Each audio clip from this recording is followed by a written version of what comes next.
Good morning, Eagle Valley, and welcome back to another episode of EVTV. I'm Sam Werner. And I'm Ty Murray. Recently, we've seen a lot of hate symbols on the desks and bathrooms in the school. For more, we go to Alondra. Recently, there has been an increase in the amount of hate symbols around our school community. We regularly see the symbol of the Confederate Flag, but swastikas have also been found on the back of a classroom desk. Hate symbols are symbols that target people because of their identities. They are used to convey hate and bias. According to the Anti-Defamation League, the swastika is an ancient symbol used in many cultures that was adopted by Adolf Hitler and turned into a symbol of hatred. The swastika has become perhaps the most notorious hate symbol in the Western culture. The Confederate flag is also considered a hate symbol. According to the Anti-Defamation League, during the war, Confederacy and its military forces used a variety of flags. But the flag became most associated with the Confederacy was so-called battle flag. Organizations such as the Sons of Confederate Veterans adopted the flag of Southern heritage, but the flag also served as a potent symbol of slavery and white supremacy, which has caused it to be popular among white supremacists in the 20th and 21st century. Hate symbols are problematic because historically, they've been used to target people, and they continue to express messages of violence against things that people have no control over. From a free speech standpoint, the use of hate symbols is technically legal unless it is being used to directly threaten someone. You know, hate speech is actually is protected. You do have a right to draw a swastika. You don't have a right to, draw it on a public space or public, private property or something like that. That's, that's vandalism and all those sorts of things. But in terms of just, drawing a swastika someplace, there's nothing that says that you can't do that.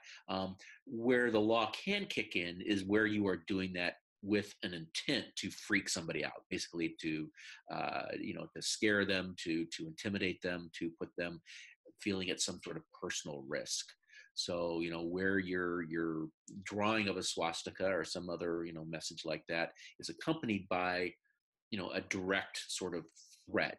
From a religious perspective, the use of hate symbols is hurtful and even threatening. Most people need to understand is when something is done that's offensive to another person, that laughing with them is the worst. First of all, the worst thing is doing it.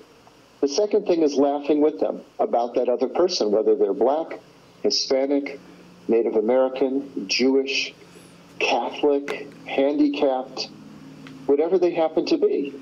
Your job, and it's the hardest one that everybody has, is to stand up and say, what you're saying really is offensive. If it's a joke about something, they say it's just a joke. It's not a joke when it's hurtful. And when you're hurting another person, you have to stop it. You have to tell the person what you said was wrong, and either you stop it or I walk away. And from a school perspective, the presence of hate symbols is toxic to creating an inclusive community. I think any symbol that's potentially a hate symbol means that you're singling out a person or a group and saying they're not welcome or wanted here, which is the exact opposite of Eagle Valley High School. Eagle County School is a public school in general in the United States. Eagle Valley High School is a home. There's people that spend more time here. Almost all of us spend more time here than we do at our own homes.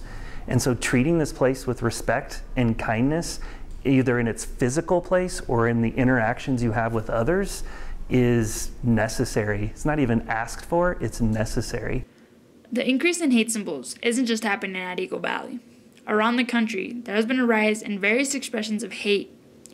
The Southern Poverty Law Center, an organization that tracks the actions of hate groups, the amount of hate groups, and publishing hateful propaganda, has increased since the year 2000. So what? Why is this a problem? The presence of hate symbols have negative implications for personal safety and inclusion in our community. I would say learn from your history class, because learning from history is really the only way to ensure that we don't repeat negative things in the past, and to just really understand the implications of not only your personal actions, but what you're wearing, and how even though you might not mean it like that, that is how it can come off. You just got to be planted in your roots and know that that's not okay, and have the, I don't know, guts to tell them that, be like, hey, you know what that's for, and if they're uninformed, explain it to them, you know, be like, hey, this is what that's for, this is what they did, and if they know, they probably won't do that again. I feel it's a disgrace to Jews all across the nation and the world, and that they would be appalled looking at that and seeing that people still, even if they don't know what it means, still promote what Hitler did in World War II. So you have to think, if my principal was looking over my shoulder when I was writing on the desk, would my principal approve of that? Would my parents be pleased with what I did? Would my teacher say, you know, that's pretty good, that's a nice art design? Of course not. Then you don't do it. We are a microcosm in the world around us. The world has seen an increase in hate symbols, and as a community, we can hold ourselves accountable to making each other feel safe and included. This has been Alondra Escobar. There's a new class at Eagle Valley called Bike Tech. To find out more about this, Bella and Bernie went to Mr. Steiner. This semester, Eagle Valley has started a new class called Project Bike Tech. This class gives students an opportunity to work with bikes and learn more about them. They learn the art of bike mechanicking, everything from simple adjustments to full rebuilds, wheel rebuilds, like all the bike stuff. Project Bike Tech is one of the best classes kids can join. Just the hands-on, just thinking and logic they have to work through to solve complex problems. There's a lot of trial and error into it. So like in a normal class, when a teacher tries to teach you, they kind of show you, but in Bike Tech you get to do it. Project Bike Tech is a great way for students to develop skills they can use in the real world. The application of math, physics, building, just general people skills. A few kids in here now have already kind of are out in the waters of like working part-time, small-time in bike shops, and they're finding out like everything we're doing in here, they're like, wow, that's really true. You know, the owner of the business really expects me to be on time and talk to people and be respectful and, you know how to communicate and also be very mechanically driven. But it's definitely helped me find new ways to figure things out and see a new, unique way in trying to solve a problem. Through the course, students are able to earn the Park Tool Basic Proficiency Certification. This makes them marketable for entry-level positions in the field. With the Park Tool certification, a lot like auto shop and other industries like it, to get your certification, there are test modules.